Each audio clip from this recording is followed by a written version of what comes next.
How to turn notification on or off in Microsoft Outlook. Hello everyone, this is Max. Welcome back to another tutorial video. So let's start without wasting any time. Also make sure to watch this video till the end.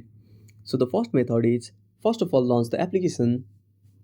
Now tap on the profile at the top left corner. Now tap on the gear icon at the bottom left corner.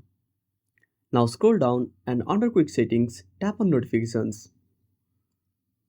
Now under Google account, to turn off the notifications, simply toggle this option off.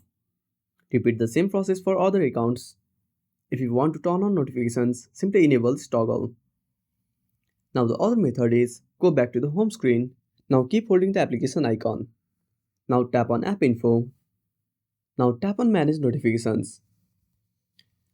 Now next to Allow Notifications, to enable the toggle. Now, now next to Allow Notifications, to enable the notifications, simply keep this toggle on. If you want to turn off this notification, simply toggle this option off. And that's it. Thanks for watching. Make sure to subscribe our channel and hit the bell icon. See you in the next video.